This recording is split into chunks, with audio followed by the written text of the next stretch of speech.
Assalamu alaikum wa rahmatullahi wa barakatuh. So today I just want to talk about a few verses that I think are important with regards to the Bible and the subject of clarity itself. So let's take a look. It seems that the Bible says that all of the Bible is clear and to be taken as a lesson. We see that in 1 Corinthians 14:33. It says what? For God is not the author of confusion, but of peace, as in all the churches of the saints. So it seems that, look, if something is from God, it should make sense. If something doesn't make sense, usually, you feel it, right? Like something's illogical, it doesn't sit right, and you feel like I have to reanalyze it, re-understand it. But when somebody says something that's true, it goes in easily digestible, feels right. Somebody explains 2 + 2 is 4, the kid sees it, gets the end, now I get it. In math or in anything else in life, when something makes sense, it just seems you have that moment of relief that something makes sense. So I personally like this verse a lot, that God is not the author of confusion, but of peace. In other words, when the truth of God comes, one of the qualities that it's truth and that it's from God is that it offers a sense of peace. I think this is a very beautiful verse. And furthermore, it says in 2 Timothy 3:16 that all scripture is God-breathed and is useful for teaching, rebuking, correcting, and training in righteousness. So, it would be kind of weird to think that some portions of scripture are good and then others are bad or something like this. No, all of it is from God, so all of it should be good. So this seems to be saying that, look, it doesn't matter if you're taking from the Old Testament or the New Testament, all of it is supposed to be good, all of it is supposed to offer clarity, all of it is supposed to give you peace at heart, which I think is a very beautiful concept.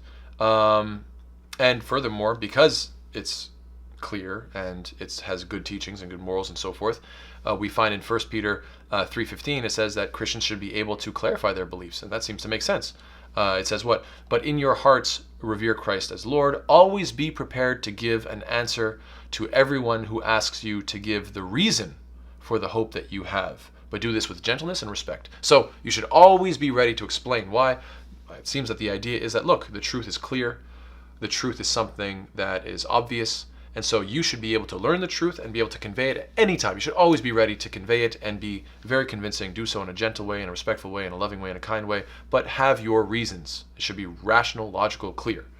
Right? Okay, so it also says that Christ and the gospel are mysteries. So that's another, seems to be kind of going in the opposite direction. You have in Ephesians 3:4, it says what? In reading this then, you will be able to understand my insight into the mystery of Christ. So he's describing Christ as a mystery.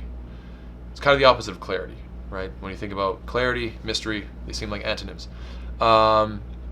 Ephesians 6:19, pray also for me that whenever I speak, my words may be given me so that I will fearlessly make known the mystery of the gospel. So apparently Christ is a gospel, and the gospel is a mystery. Excuse me, that the Christ is a mystery and that the gospel is a mystery as well. And then it says what? In Colossians 4:3 it says what?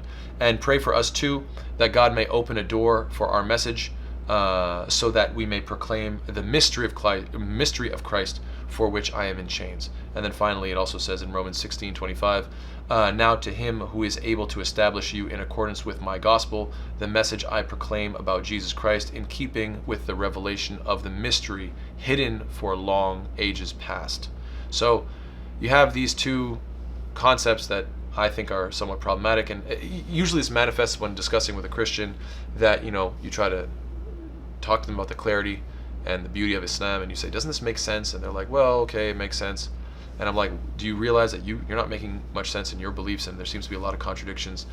And then they'll usually say, well, it is a mystery, and they'll maybe cite these passages that say, look, it's the mystery of Christ or the mystery of the gospel. But then at the same time, you have those prior verses that say it's supposed to be clear, and you're supposed to be able to rationally explain it. So which one is it? And this is a smaller point. And the reason I think it's a smaller point is because I think there's a context here that might be able to explain it, but I'm just giving you as the verse so that you can look into it more yourselves. But this is 2 Chronicles 18:20-22. It says what? Finally a spirit came forward, stood before the Lord, and said, I will entice him. I think this is speaking about like a devil, like a shaitan, like a demon. And then by what means, the Lord asked, I will go and be a deceiving spirit in the mouths of all his prophets. He said, you will succeed in enticing him, said the Lord. Go and do it. So now the Lord has put a deceiving spirit in the mouths of these prophets of yours. The Lord has decreed disaster for you. I just found that odd that it says that God is sending prophets to deceive people.